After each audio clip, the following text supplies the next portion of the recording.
اعوذ باللہ من الشیطان الرجیم بسم اللہ الرحمن الرحیم الحمد لأہلہ والصلاة علی اہلہا ولعنۃ اللہ علی اعدائہم اجمعین اما بعد قال اللہ سبحانہ وتعالی فی کلامہ المجید وفرقانہ الحمید بسم اللہ الرحمن الرحیم لن تنالوا البر حتی تنفقوا مما تحبون۔ معزز ناظرین محترم، السلام علیکم ورحمۃ اللہ وبرکاتہ۔ ماہ مبارک رمضان کی آمد پر آپ تمام ناظرین محترم کی خدمت میں ہدیہ تبریک عرض کرتا ہوں، اور اس کے بعد انفاق اور صدقات کے موضوع پر کچھ عرائض لے کر آپ کی خدمت میں حاضر ہوا ہوں۔ اسلام میں انفاق کو بہت ہی اہمیت حاصل ہے، کیونکہ تاریخ بشریت میں سب سے بڑا جو مسئلہ تھا، سب سے بڑی جو مشکل تھی ہر معاشرے میں، وہ فقر و فاقہ کشی اور ناداری اور مفلسی ایک طرف، لیکن دوسری طرف حد سے زیادہ اسراف اور دوسری طرف نافرمانیاں، یہ پوری تاریخ بشریت کا ایک بہت بڑا مسئلہ رہا ہے۔ ایک طرف غربت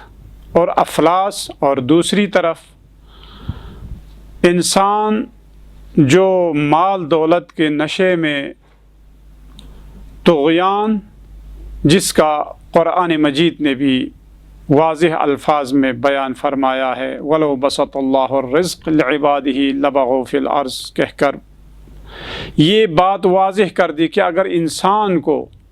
مال و دولت کی کثرت اگر اس کے ہاتھوں لگ جائے تو وہ بغاوت شروع کر دیتا ہے۔ تو یہ ایک بہت بڑا مسئلہ اور یہ بہت بڑی مشکل جو بنی نوع بشر اور ہر معاشرے میں یہ پایا جاتا ہے۔ لیکن اگر آپ دیکھیں کہ اس پوری دنیا میں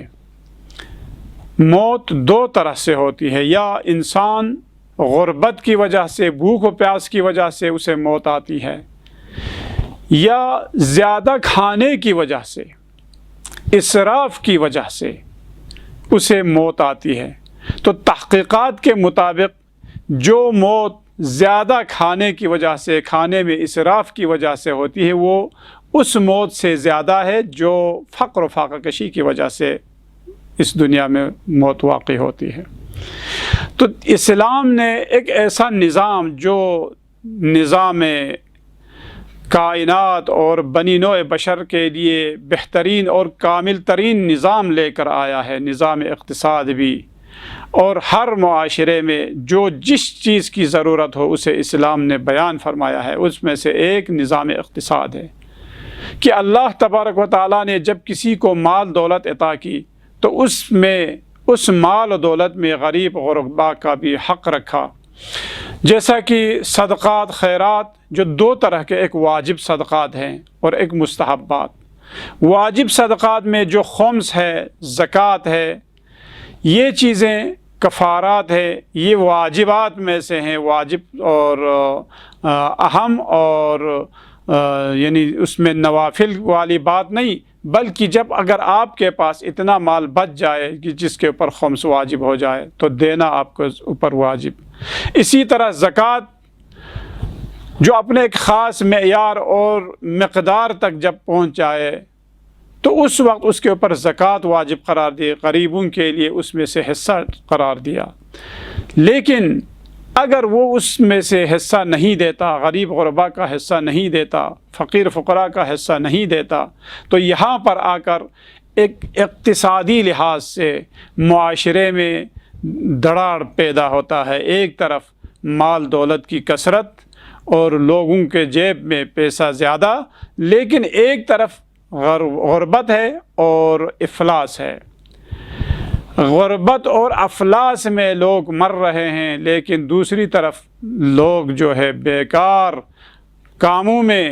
اور لہو و لعب میں لاکھوں کروڑوں روپے خرچ کرتے ہیں۔ لہٰذا اسلام نے ایک ایسا نظام بنایا کہ اس نظام کے مطابق اگر ہم چلیں، اگر ہم اپنی اسلامیت اور مسلمانی کو اگر ہم اپنائیں اور دین مبین اسلام کے اور قرآن اور حدیث کے احکامات کے مطابق اگر ہم عمل کریں تو اس وقت یہ معاشرہ گل و گلزار بن سکتا ہے۔ کیوں؟ اس لیے کہ اس معاشرے میں جو ضرورت مند ہے ان کی ضروریات پوری ہو سکتی ہے، اور جو مفلس ہے، غریب ہے، ناچار ہے اور جو لاوارث ہے ان کے وارث بن سکتے ہیں۔ لہٰذا اللہ تبارک و تعالیٰ نے اس نظام اسلام میں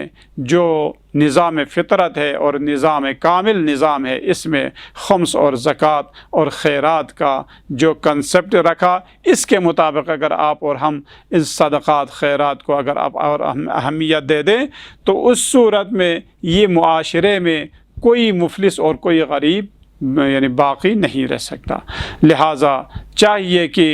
اس میں اور خصوصاً اس ماہ مبارک میں اس امر کی طرف زیادہ سے زیادہ توجہ دیں تاکہ ہمارا معاشرہ بھی ایک ایسا اسلامی معاشرہ بن سکے کہ جس میں غریب غربا اور امیر عمرہ ہر کوئی ایک ہی یعنی حالت میں اور اچھی زندگی اور اچھے اوقات جو ہے وہ گزار سکے۔ والسلام علیکم ورحمۃ اللہ وبرکاتہ۔